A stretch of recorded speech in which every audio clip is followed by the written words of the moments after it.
giving, producing. Then I become attached to it. And at lunch, we were talking about possibly doing I Am That, the Nisargadatta Maharaj book, which is so wonderful. One of the things he says is happiness and suffering are the same thing. And here he means happiness in the world.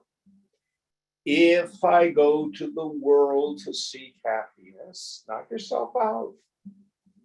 But it is inevitable you're going to have the other side of the coin, suffering. Because heads and tails of a coin, they are absolutely two sides of the same thing. And what I call the KKK in yoga, not the Ku Klux Klan. Dharma, Dharma, craving, which impels me into ego-prompted activity. And when the world doesn't behave, guess what happens? I get angry. So we had our definition of anger last week. Who can remember? What's the definition of anger? Thwarted desire. Thwarted desire, unmet expectation. It's never out there.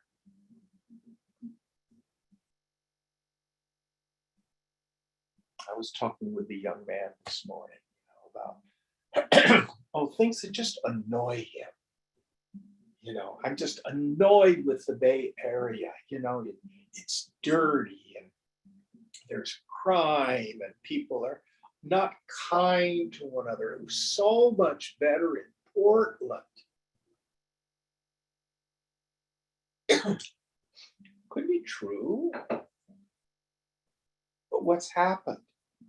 He lived in Portland, got attached to the people there, then he lost his job. Had to come back to the Bay Area, got a job here. Other side, it isn't what it was. Karma, karma. So, well, if I'm cheated, don't I have a right to be angry? You can do anything you want. But how's that working out for you? That's what yoga says. Swamiji always used to say, be a spiritual scientist. Stand back in the laboratory of our own minds, in the laboratory of our own life experience. How does resenting the world work for you? It may make you feel just a little superior. Is that all you get out of a little worldly superiority? But in this verse, Krishna's giving us a recipe for a peace that's independent of the world.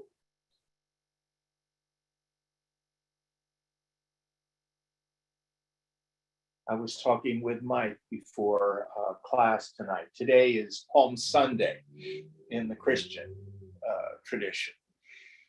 And there are things that the Master Jesus said, which is just straight up yoga. My kingdom is not of this world. I am in the world, but not of it. It could be straight out of the Gita, 2nd chapter. No difference. What does he mean? So let's pull apart the meaning of this verse. So the first part of it again, please, Vinayak, in English. But the self-controlled man moving among objects with his senses under restraint.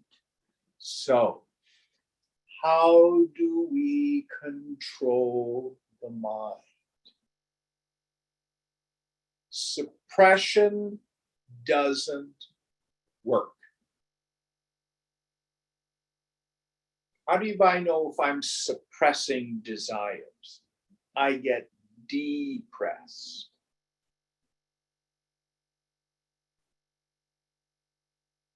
But when we're able to let go of something through insight, it's different. Vinayak, can I talk a bit about our conversation in the car? Sure. About some of the changes of your diet? Yes. Tell us what you've gone through in the past. What has it been, like a year? Mm-hmm. So what have you done? I cut out snacks. I eat during meals. That helped me control my blood pressure without taking medication. So you've got like an indicator, put the blood pressure cuff on, right? Yeah. So have you been doing this because you're trying to be virtuous? No. So I can be healthier. Yeah. Now, was it difficult in the beginning? Yes. And now? It's super easy. It's natural. And I'll tell you why. The mind prefers the familiar. It prefers the familiar to the good frequently.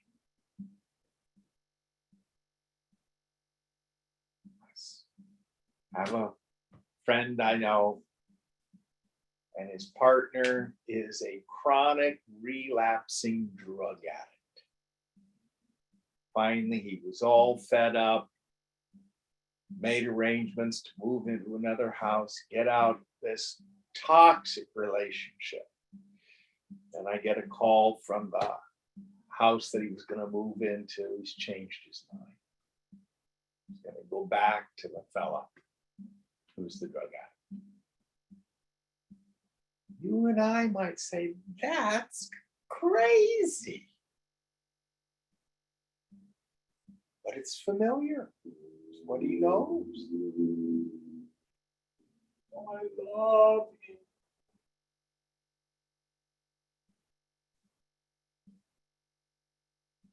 How's that working out for you? So, what does yoga invite us to do? Abhyasa. What's abhyasa mean? Study. Practice. Practice. Why? Because eventually the familiar becomes the pleasurable. So in the beginning, it was difficult to do the dietary change. Now you said it was even harder. Easy. Easy. There it is. There's empirical proof of the principle. Empirical proof of the principle. That's how we do it. That's how we make the changes. Technical word for this is called tapas. Tapas literally means heat. So in the beginning, when you wanted snacks and maybe a nice deep fried donut and a whole carton of ice cream, it was hard, wasn't it? Did you eat that kind of stuff? Not that much. I used to eat salty stuff. Salty stuff. Yeah. It was hard to resist it. Yeah. And just like in electricity, what happens if you have resistance in the wire when you're putting electricity through it? What happens to the wire? It heats up. It heats up. That's called tapas, heat. So that's what happens to the mind. So we do our best. This is the secret in Yoga Sutra, in the second chapter, first sutra. I just love it. Tapas, Swadhyaya, Ishvara Pranidhana, Kriya Yoga. First, we take the inside one, Swadhyaya. Patanjali looks at that and it means basically a a psychological inventory of our kleshas, our own afflictions. My blood pressure's too high, I weigh too much, my diet's crappy. And what do? Tapas. Work on it. Through insight. I don't want to have to take blood pressure medicine. It's hard. Ishvara pranidhana. Trustful surrender to God. Ask for help. Krishna is always there. This is called yoga in action, Kriya Yoga. That's abhyasa, that's practice. Simple, but powerful. So it's done out of a sense of understanding, not out of some moral position.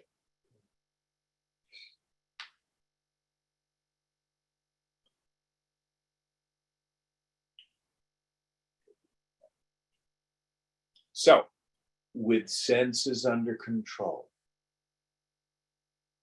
ultimately we want to learn how to deeply introvert the mind. Stay in the higher intellect. Keep the mind tuned up. Shankara will go into depth in this with 3 qualifications of a fit student: Shama, Dhamma, and Uparati. Shama, that deeply introverted and peaceful state of mind where it stays introverted, not gushing out into the sense objects after muhur, again and again, detaching itself from the chaos of the sense objects. So there you are at Whole Foods or Trader Joe's, and you're walking down the salty snack aisle. Oh, keep it introverted. Dhamma, not letting thoughts from the past push the mind out. You're sitting there at home, very peaceful, and you're thinking, oh, I really used to like, what were they, those blue corn chips? Oh, those are healthier. And then Uparati is usually seen as sense withdrawal, where it's like the tortoise withdrawing its senses because it's got the head and 4 legs, 5 limbs, eyes, ears, nose, tongue, skin. That's what they stand for. It can mean in meditation when we block out all our sensory perception. But Shankara says the highest uparati is when I'm functioning in the world and the sense objects no longer create agitation in the mind. This sama drishta, this equality of vision. Whatever the Lord brings to me, I just keep this neutrality. Just watch it. Be open to it. Not only material events, but also what arises in meditation. Thoughts, feelings, memories, etc. Stay in the position of Sakshi Bhava, the witness. And then the last part of this verse, the Raga Dvesha part. And free from both attraction and repulsion. Yes. So Raga is passion for things. Dvesha means aversion. So let's explain what these 2 mind states are.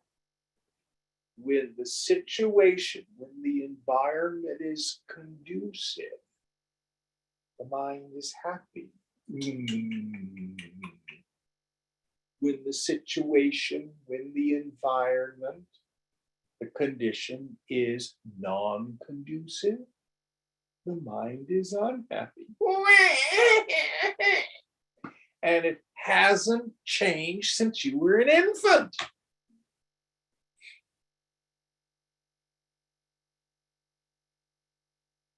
That's all that happens.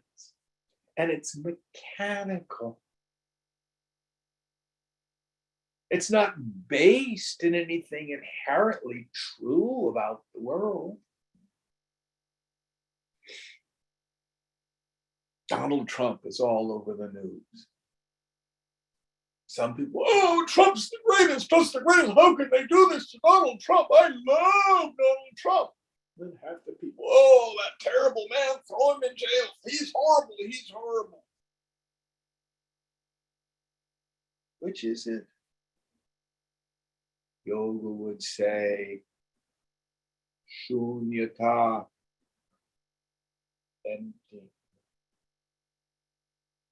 Brahma satyam jagan mithya.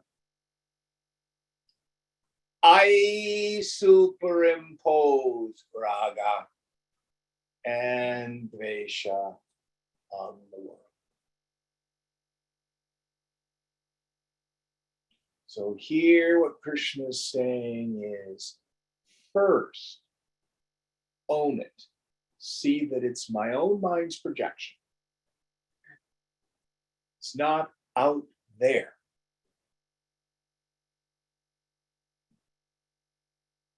Let me give you one of my favorite yoga slogans.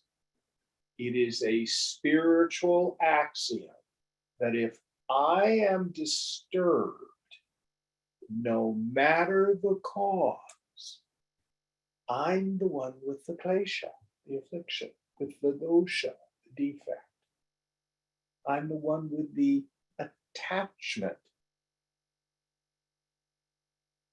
anubandha.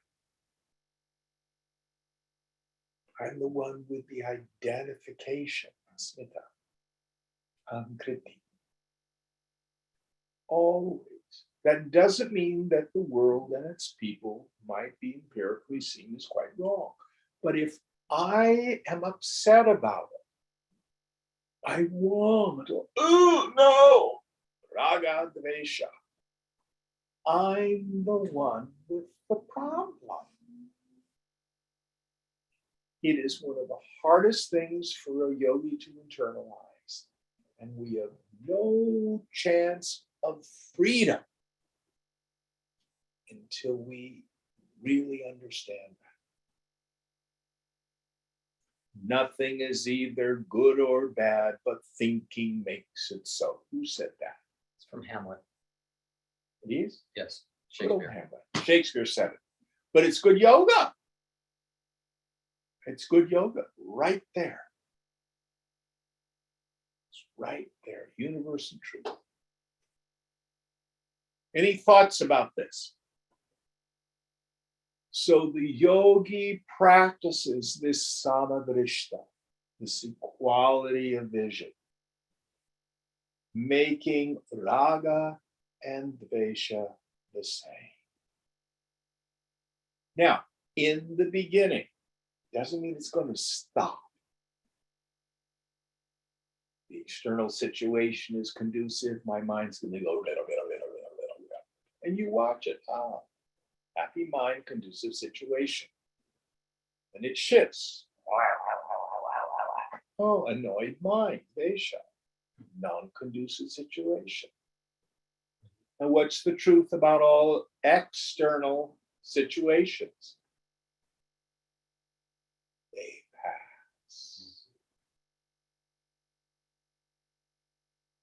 If you do a meditation retreat for several days, one of the things you will see is all mind states are impermanent. And they're certainly not based on externals. You're just sitting there.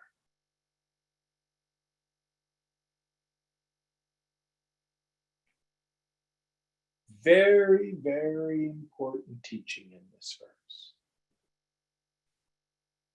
So would you read the whole thing in the English for us again? But the self-controlled man, moving among objects, with his senses under restraint and free from both attraction and repulsion, attains peace. So this is what Jesus meant when he said, a peace that passes understanding. My kingdom is not of this world. I am in the world, but not of it. We maintain this equality of vision. I do not let externals become the cause of my happiness or misery. Let go, let go, let go. Any thoughts on this? Next verse. Prasade sarva dukkhanam hanirasyupajayate prasanna chetaso hyashu buddhihi paryavatishthate. In that peace, all pains are destroyed, for the intellect of the tranquil-minded soon becomes steady. So, I was talking with a friend who had just come back from a 4-day meditation retreat. And the retreat master was again going through the first teaching of the Buddha, the Four Noble Truths. The first one, dukkha satya, the truth of suffering. Everybody, ordinary people in this world, for them, life is suffering. Basically, I like to say 95 cents worth of work for a nickel's worth of pleasure. What is the cause of it? Sanskrit's very interesting. Samudaya satya. Samudaya means accumulation or accretion. Usually broken down to mean raga, dvesha. You'll hear words like spriha, thirsting, anubandha, attachment, trishna, thirsting, spriha is longing, Just what we were talking about. Noble truth number 3. Is it Nirodha Satya? I think so. Meaning the cessation of the craving, of the longing, brings peace. Now, in our yoga tradition, we talk about the Anandamaya Kosha, the bliss sheath, which everyone experiences under 2 conditions. Who can remember what they are? Deep sleep and when you fulfill a desire. Yes. Deep sleep and when we fulfill a desire. So when desire and object of desire become one,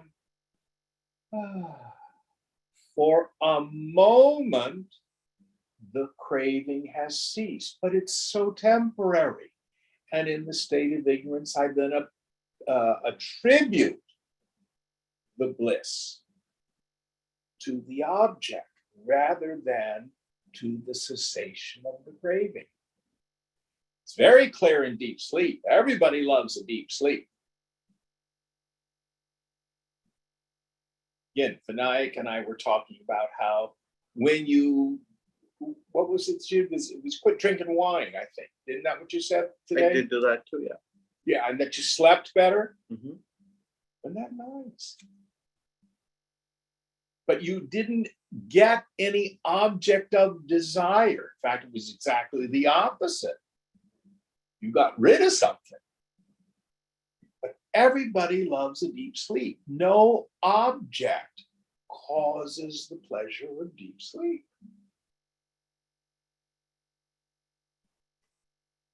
Noble truth number 4. Marga Satya. Marga means a path or a road. Then it goes into depth, the Eightfold Path of Buddhism. We would say sadhana, yoga. So for the person who is deeply internalized, my problem is not that I don't have what I want. Ignorance tells me that.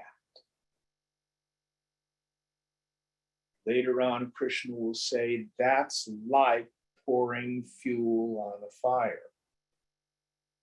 No one's ever made enough money. No one's ever had enough sex.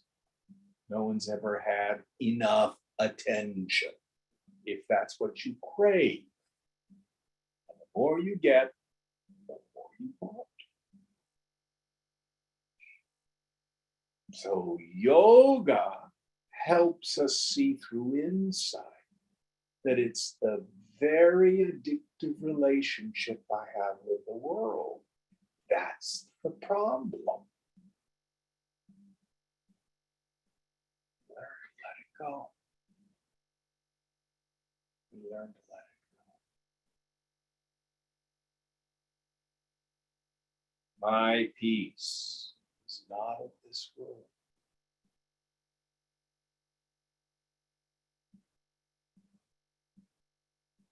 It's funny, after Easter, the resurrection, the resurrected Jesus shows up to the disciples over and over again, and he always greets them with the same greeting. Can you share what it is with us, Mike? Peace be with you. Peace be with you. Yes. Shalom Aleichem.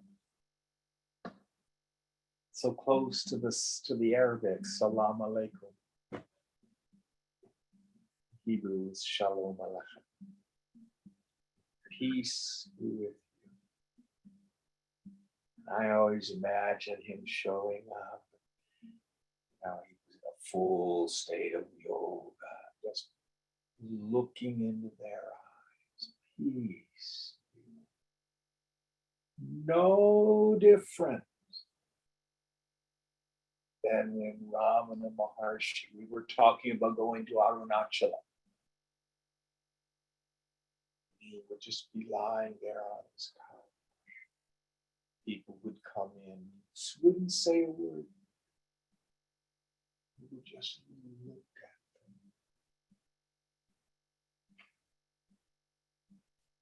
Peace be with me.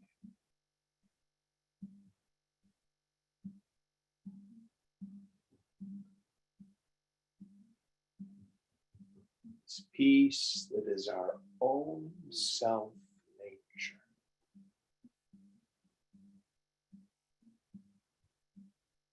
So the yogi doesn't have to avoid the world. She moves through the world, but the world no longer touches her.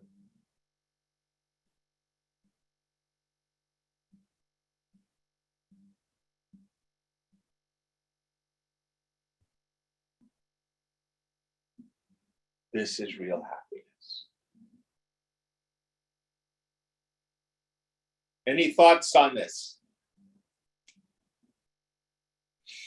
Next verse. Nasati buddhir yuktasya na chayuktasya bhavana na cha bhavyat kutah shantir shantasya kutah sukham. There is no knowledge to the unsteady, and to the unsteady, no meditation, and to the unmeditative, no peace. To the peaceless, how can there be happiness? So this is a description of the suffering human. So first, if the mind is unsteady, if it's compulsively extroverting into sensory data, regretting the past, worrying about the future, there's no knowledge of my essential nature. I was listening to Nirvana Shatakam before class, and the refrain over and over again is Chidananda Rupaha Shivoham Shivoham. My form is bliss consciousness. I am Shiva. I am auspicious. Notice he doesn't say, I'm an enlightened person. I'm a master. I'm a Dandi Swami. No, I'm not any kind of a person. My form is bliss consciousness.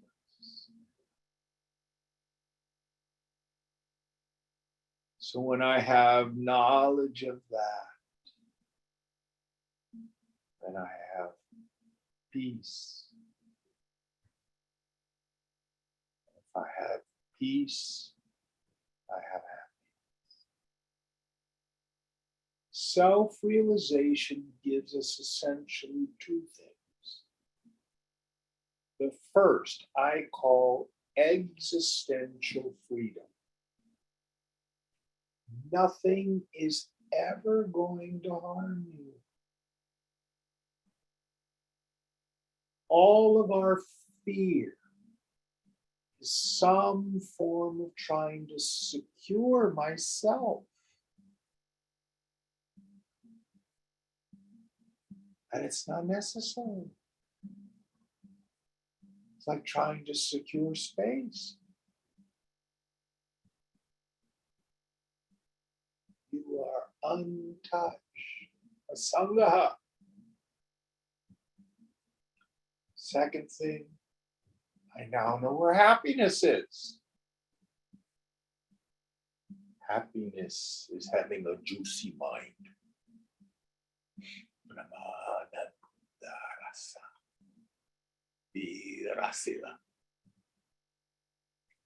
Mind able to easily abide in the sun, in Brahman. Soak the mind in Brahman. Drown the mind in the sun.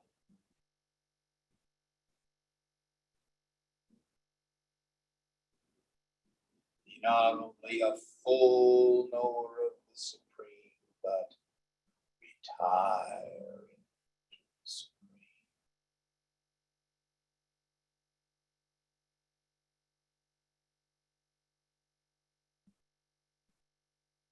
Next verse.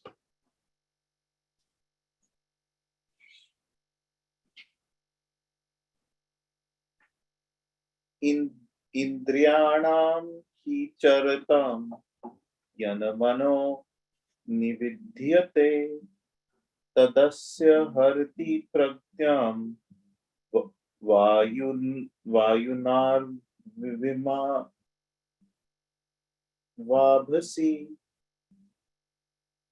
For the mind which follows in the wake of the wandering senses carries away his discrimination, as the wind carries away a boat on the waters. So, if you've ever been sailing and all of a sudden a heavy blow comes up got to be careful. You've got to keep a little sail up. Otherwise, if the boat breaches, meaning turns sideways to the wind and the sea, guess what happens to it? Sink. So you carry a little sail. What does that do? That keeps the boat headed. The wind's behind you, but the wind carries the boat away. So you may be trying to beat upwind to your port, but the heavy blow comes, oh, you're out of luck. Hundreds of miles out to sea. No choice. No choice. If you don't do that, you're going to be sunk. So this is the image that Chunk was using. Kerala, the Malabar coast, was a port. So here is this is Vyasa, this is not Shankara. Maybe he was a Malayali too, we don't know. But that's the idea. So for the person who has not done the abhyasa, the practice, informed by insight, who's working on cultivating a steady mind that is not carried away by the indriyas. What are the indriyas? Senses. The senses. So the god Indra, he's kind of like Thor or Zeus or Jupiter. He's a thunder god. It's basically what he is. But in yoga, he's the lord of the senses, meaning the mind. So by learning to keep the mind intensely introverted, drowning the mind in itself, giving up its compulsion to extrovert energy.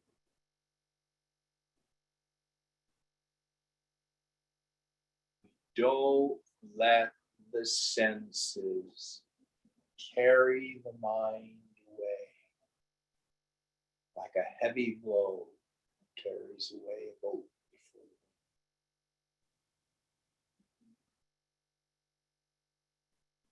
If we are extroverted into the sense or objects, meaning because of ignorance, I think people, places, things, and conditions are the cause of my mind states. Actually, it's the other way around. My mind states create my experience of the people, places, things, and conditions. The world is the mind is the world. They're essentially the same thing.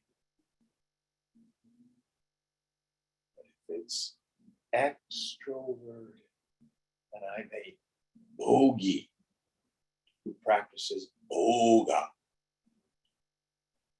enjoyment, means literally experiencing, but my mind states, my happiness, my misery, is all dependent on externals. Vinayak and I were talking in the car on the way back from lunch about young people right out of school coming to work. And they're all caught up in not being able to have any kind of samadrishta. They're in the workplace. Being unable to take correction or criticism, all upset, leave. How did you frame it? The way you said it was much clearer. No, you said it the same way. And he was saying in his company, the kids coming straight out of college, they stay for 3 months and they leave. thinking it's the externals. Always. And it's part of what young people do. But people in ignorance do it too.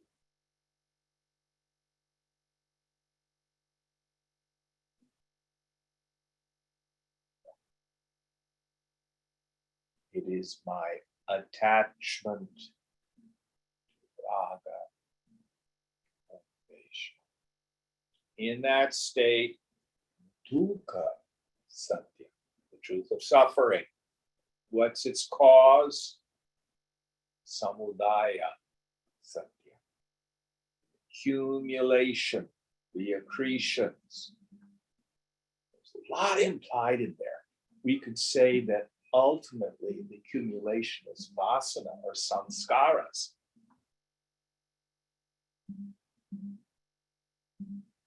Freedom from that is freedom from the suffering. How do I permanently remove the suffering? Mature vairagya. Who can tell me what vairagya is? Discrimination. Detachment. Viveka is usually discrimination. But it's not aragya. A rock, a stone is aragya. It has no feelings. Vairagya, the prefix is actually V. The Sandhi makes it change into Vi. V usually can mean transcendence. Sometimes it means the opposite. Here it means to transcend my ordinary sense of passions. I'm no longer in that world of trying to get happiness by playing whack-a-mole with the world. Whack-a-mole is a game where you beat things down and they pop up another place.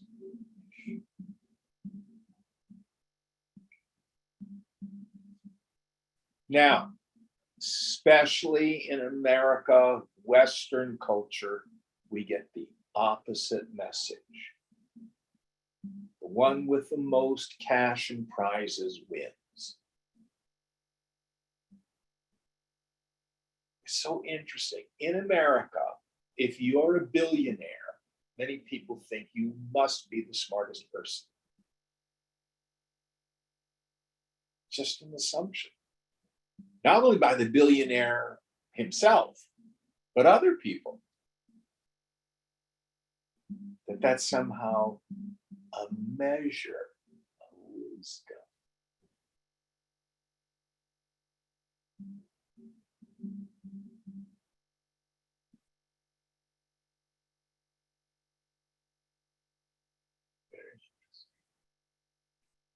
All right, what number are we on? 67. Okay, we got time. Next one.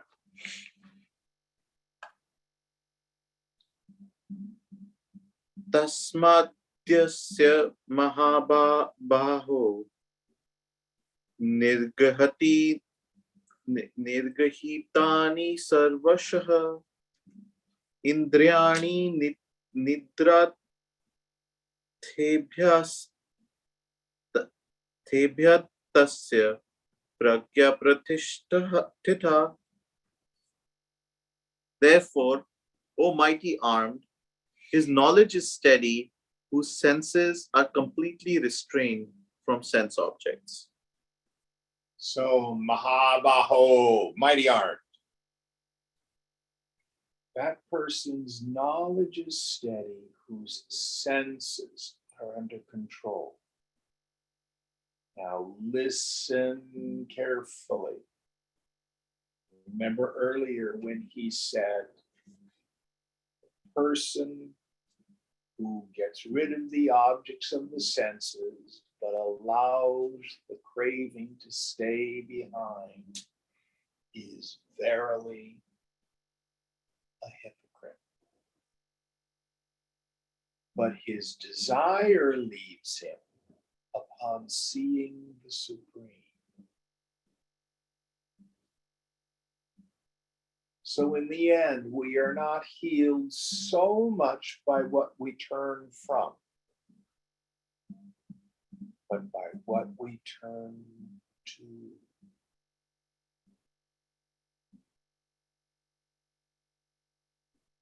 Shankar will say, in terms of the sense objects, at least don't embrace a rotting corpse thinking it's a beautiful bride. But really, Bhaj Govindam, Bhaj Govindam, Bhaj Govindam. Love Krishna, worship the Lord. My foolish mind. Turn to the infinite, best of your understanding. Seek the infinite who's always seeking you.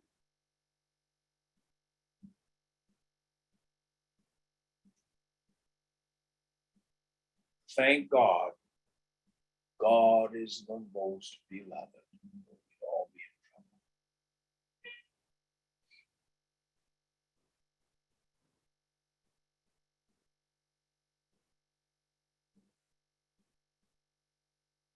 The great Christian saint, Augustine of Hippo, said it this way: Thou hast made us for thyself, O Lord,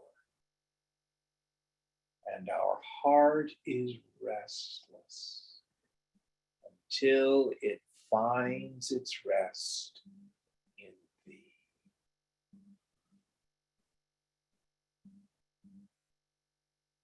But it can take us lifetimes to figure that out. I think it's the job. I think it's the bank account. I think it's the relationship. I think it's having a sexy body.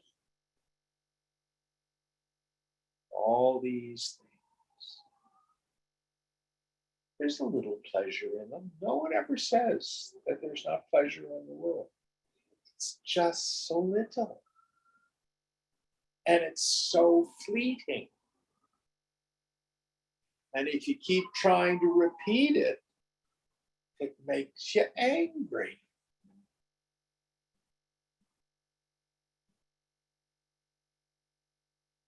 Krishna says, go for something real.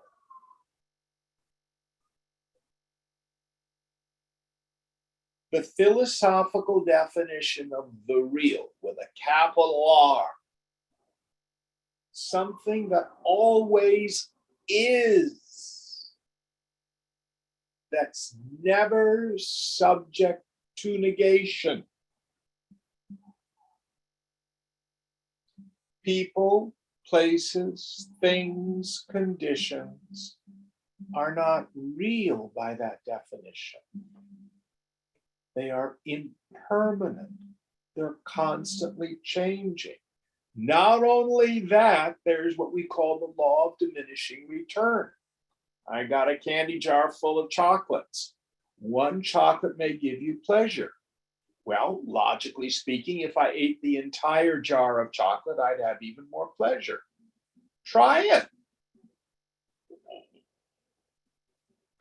Diminishing return.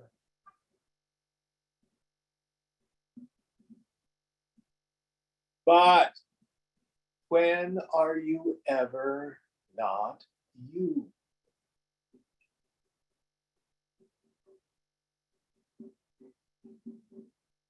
Whatever's going on, you are you. And what is your nature? Chidananda Rupa. Your form is bliss conscious.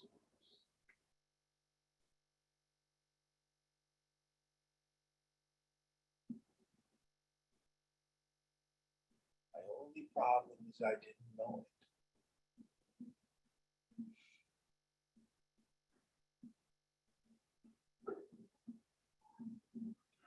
In the end, teaching of yoga, the teaching of the Vedanta is incredibly simple. You don't need to know Sanskrit. You don't need to have read tons and tons of commentaries. It's so simple.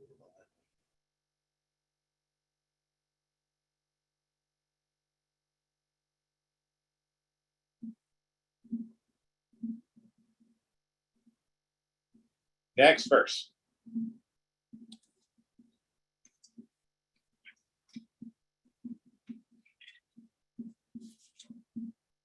Ya nisha sarvabhutanam tasyam jagriti samyami yasyam jagrati bhutani sa nisha pashyato munahe. That which is night to all beings, in that the self-controlled man keeps awake. Where all beings are awake, that is the night for the sage who sees. So for the yogi, for the muni, for the jnani,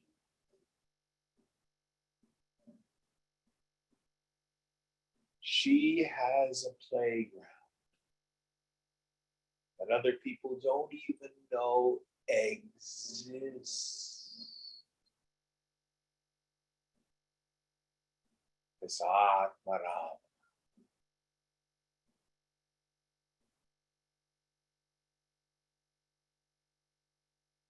Uma and I were talking at lunch. But you have the great punya, the great merit to get the darshan of a great Mahatma.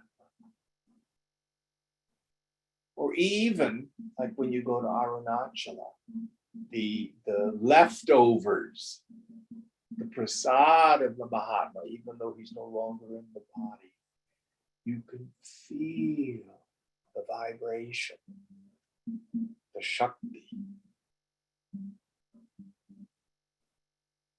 This great silence, this great emptiness.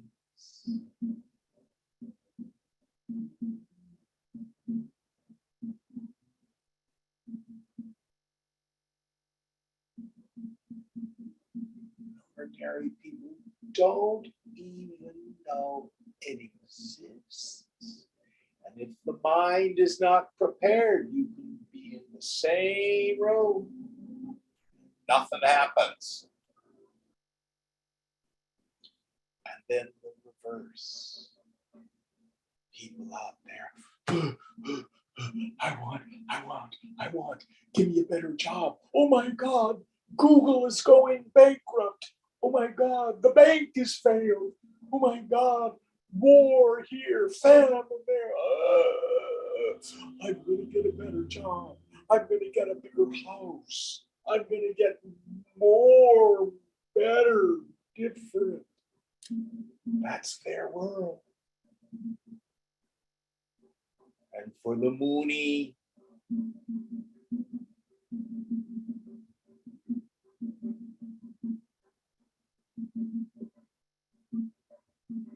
insanity cannot touch her.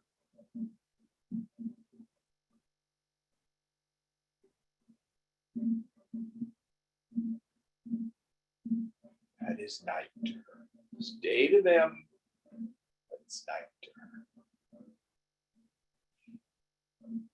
And that abidance in the self, which is the most real thing for the yogi. Totally night for the person out there. They don't even know it exists.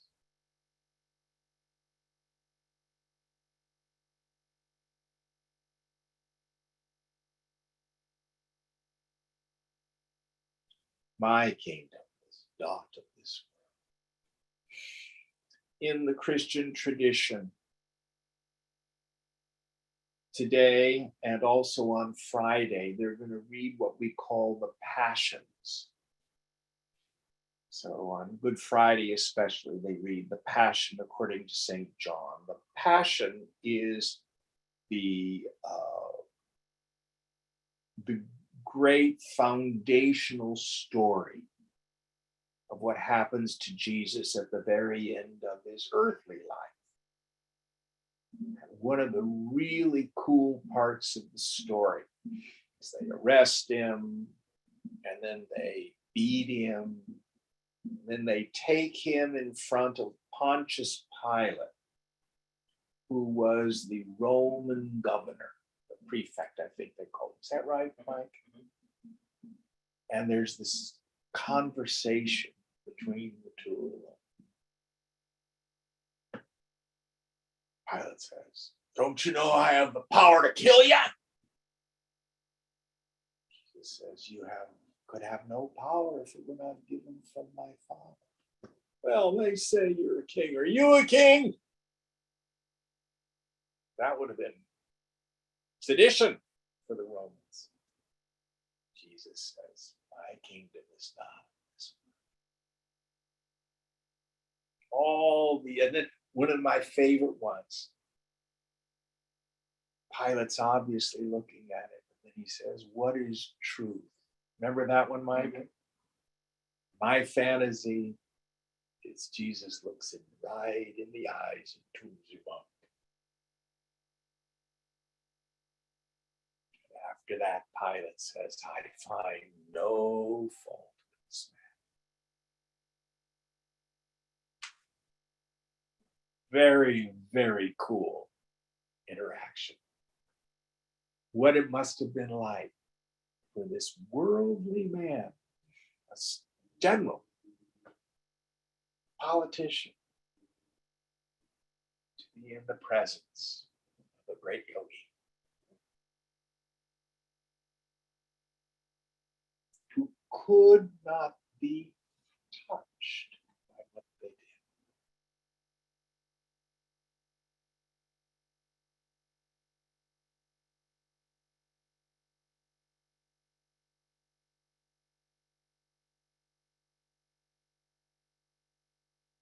Next verse.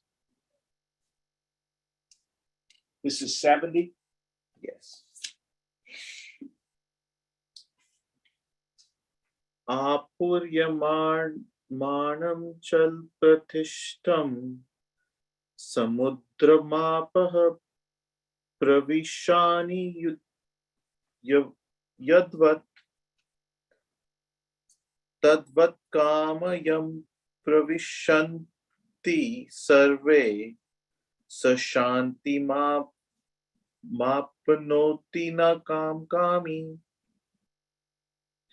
He attains peace, into whom all desires enter, as waters enter the ocean, which filled from all sides remains unmoved, but not the desirer of desires. So the ordinary person moves about in a state of spiritual poverty. I'm restless. I'm discontent. I need relief. I need some release. The word that I think is just fascinating.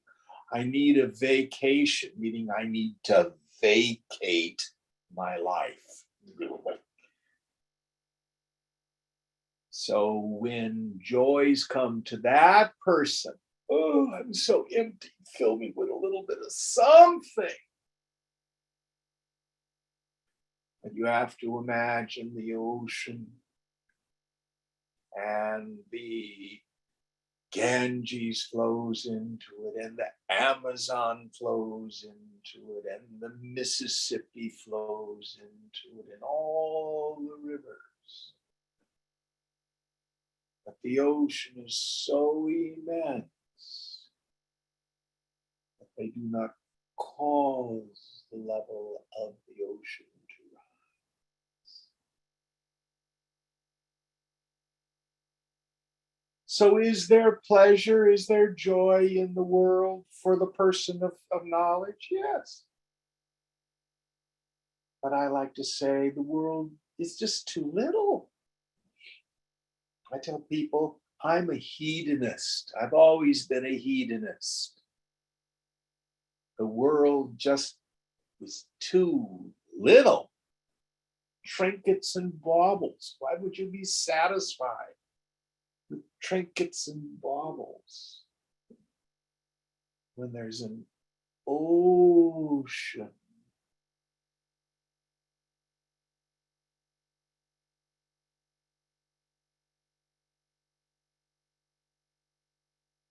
Ananda Sindhu, ocean of bliss. It's unending.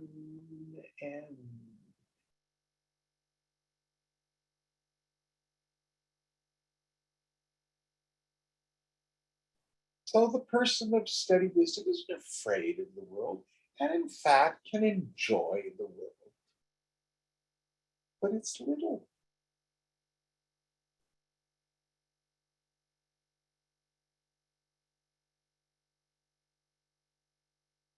When you have a great precious jewel, why would you be concerned with pieces of colored glass? The Chintamani, the wish fulfilling gem. That's your self nature.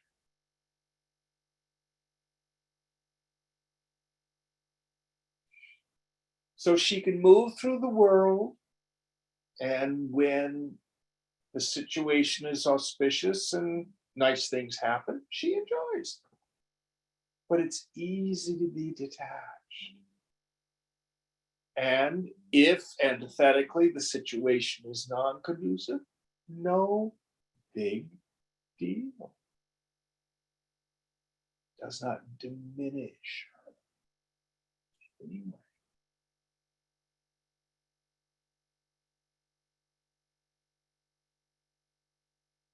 When you go to meditate and revel in the bliss of the self, you don't have to look your best.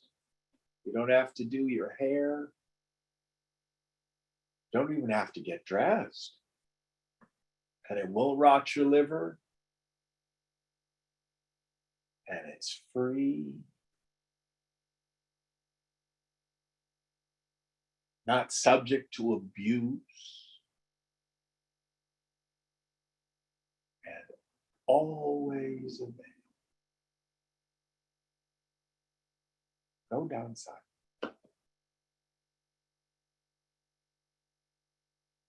None whatsoever.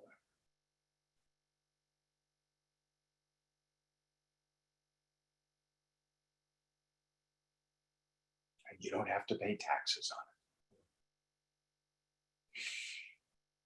it. Next verse.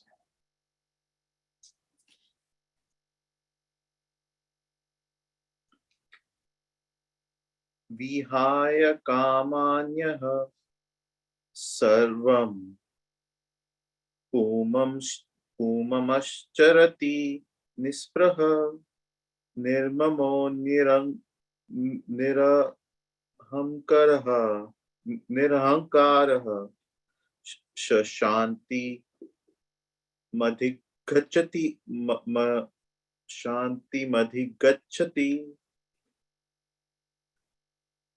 That man attains peace who, abandoning all desires, moves about without longing, without the sense of I-ness and myness. So he introduces us to this term ahankara. Egoism is usually translated. Here he's talking about highness and myness. Aham is the first person pronoun. Kara comes from the root kri, to make or to do. So it's the various thoughts that bring about this shadow self, this phony self. This is the true fake news. Person of steady wisdom knows I'm not a person. someone asks, are you enlightened? You can respond, Chidananda Rupaham. Shivoham, Shivoham. I'm this consciousness. I'm not any kind of person. And Lord Shiva himself, I am auspiciousness. Satchidananda Rupaham.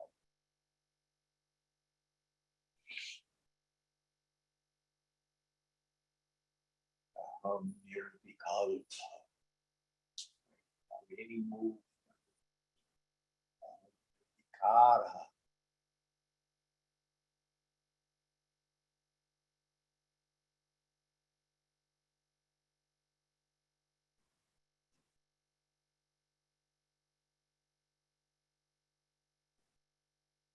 What is the mark of a person of steady wisdom?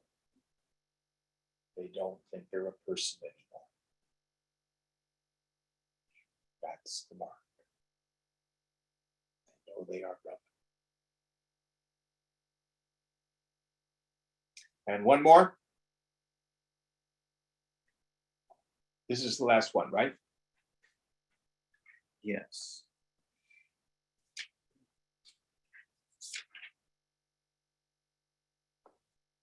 Esha Brahmi stitah partha nainam prapya vimuhyati sthitvasyam antakalaipi brahman nirvanan arachati. This is the Brahmic state, O son of Pritha. Attaining this, none is deluded. Being established therein, even at the end of life, one attains to oneness with Brahman. And here he uses the term nirvana much earlier than the Buddhists. The Buddhists borrowed the term from the Hindus. It literally means blown out. And the image is of an oil lamp, or in modern times we would say a candle. So the flame is the metaphor for the yearning mind. And when you look at a flame, it looks like a solid thing, especially in a windless room. So like you photograph it, there's a flame like it's a thing. But actually we know the flame is an event. It's the constant burning of the fuel, the oxidization of gases. So this sense of self, the phony self, the shadow self, the jiva bhava, it's like that flame. I'm happy today, I'm sad today, I'm angry, I'm smart, I'm stupid, I'm healthy, I'm sick, I'm old, I'm young, I'm good, I'm bad, I'm smart, I'm stupid, successful, not successful. Flame constantly going.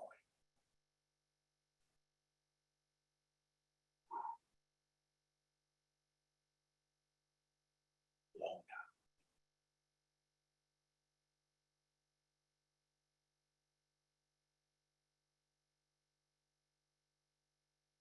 That's nirvana.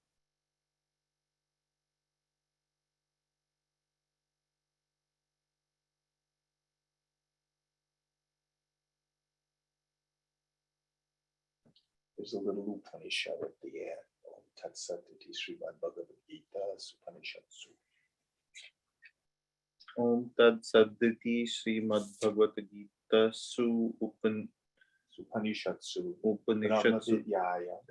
Yoga Sastre Shri Krishna Arjuna Samvade Sankhya Yogo Nama Dvityodhyaya. So the second chapter, Yoga of knowledge. and it's entitled